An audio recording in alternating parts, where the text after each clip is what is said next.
Hola a todos. En este video trataremos el tema Diseño de unidades didácticas, parte 2. Empezaré haciendo una recapitulación por la parte en que terminamos la semana anterior.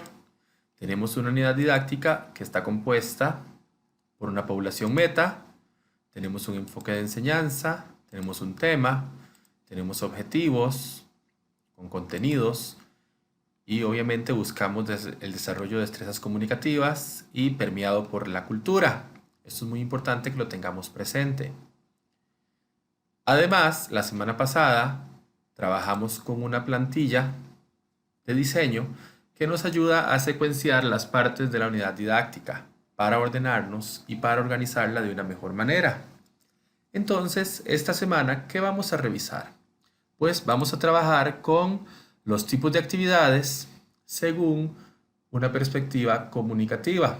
Al final lo más importante es que busquemos de una forma u otra pues que los estudiantes desarrollen las habilidades comunicativas y pues vamos a tratar ese tema por acá. Esta es información tomada del libro de Richard C. Rogers, Enfoques y métodos en la enseñanza de lenguas. Entonces tenemos en este caso dos tipos de actividades. Actividades precomunicativas, que Richard C. Rogers las definen de esta manera, como actividades estructuradas y actividades semiestructuradas. Además, tenemos actividades comunicativas que se subdividen en actividades funcionales de comunicación y actividades abiertas o de interacción social. Vamos a revisar cada una de ellas.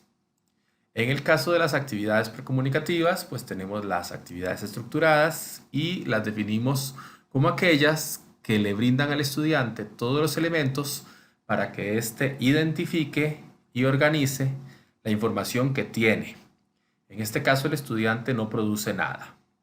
Es importante que las actividades estructuradas estén conectadas con el tema, con la función y con el contenido gramatical. Por ejemplo, ordenen los cuadros. Entonces, eso es un trabajo en parejas y dice así. Los estudiantes reciben una hoja en la que aparece el diálogo que se leyó anteriormente. Posiblemente puede ser un aducto, puede ser por ejemplo, pero el diálogo que reciben ellos en esa hoja se encuentra desordenado. Los estudiantes deben recortar las tiras del diálogo y pegarlas en una hoja de papel de construcción para que el diálogo quede organizado según la lectura previa, o sea que tenga coherencia con el diálogo que se leyeron anteriormente.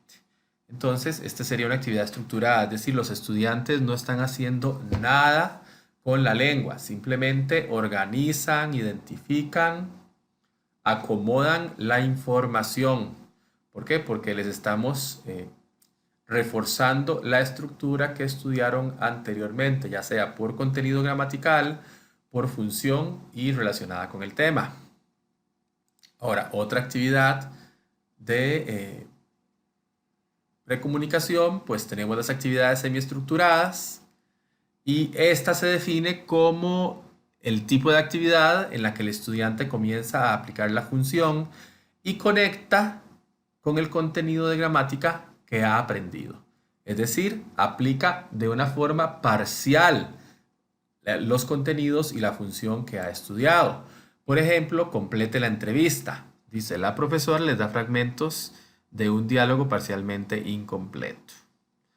Por ejemplo, en ese diálogo que está incompleto faltan preguntas y o respuestas, ¿verdad? Y los estudiantes deben completarlo de manera lógica según ya sea la respuesta o la pregunta.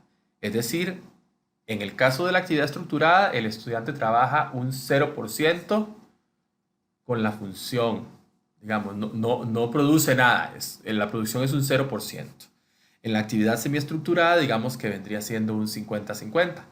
El profesor le da un 50% al estudiante de información y el estudiante complementa con otro 50%. Actividades estructuradas, por ejemplo, pregunta-respuesta, esto de poner respuestas o preguntas a un diálogo, las famosas oraciones de completa los espacios en blanco, ¿verdad? Con el verbo entre paréntesis, son semiestructuradas. Además, actividades comunicativas, porque tenemos las precomunicativas y las comunicativas, pues tenemos la actividad funcional de comunicación.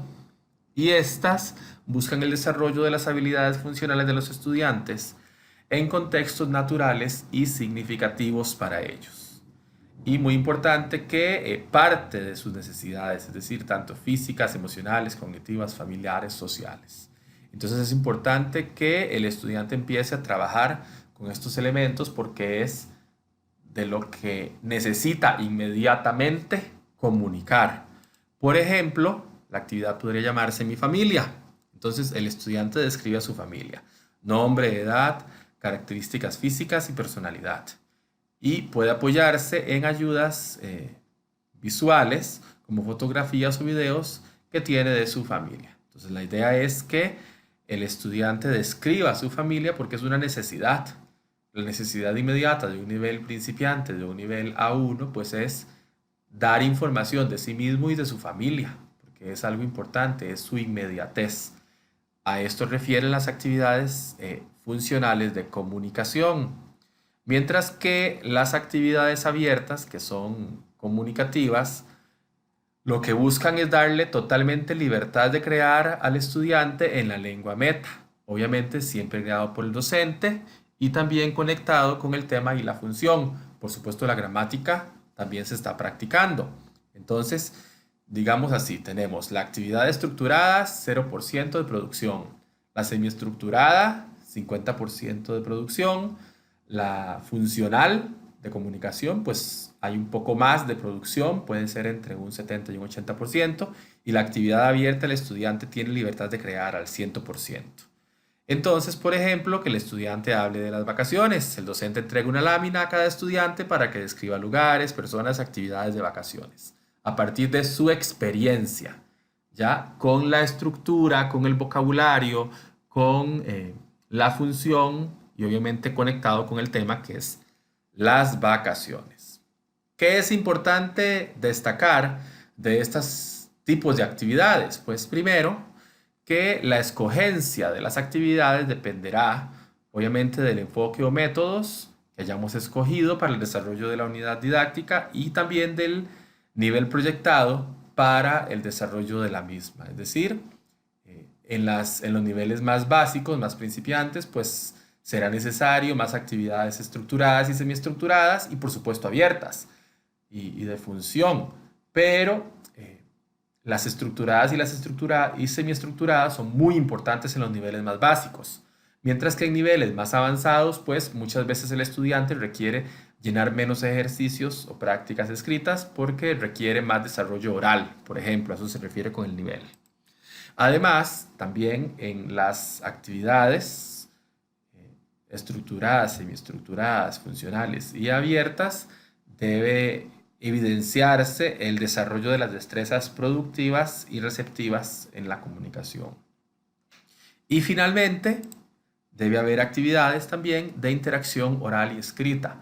Esta interacción oral y escrita es muy importante porque es totalmente actividades, corresponde a las actividades totalmente abiertas, ¿verdad? Y son consideradas las destrezas tal vez más importantes y difíciles, porque la interacción oral implica escuchar y hablar, mientras que la interacción escrita implica leer, entender y después escribir. Entonces es una función doble y se comenta mucho o lo presenta, lo plantea también el marco común europeo. Entonces es importante considerar también esas actividades de interacción oral, ya sea a través de entrevistas, por ejemplo, con algún miembro de la familia, con personas de la comunidad. Bueno, si tienen alguna duda, alguna pregunta, recuerden que pueden dirigirse al foro de dudas académicas que se encuentra en la plataforma del TEC Digital. Lindo día, linda tarde, linda noche, linda madrugada.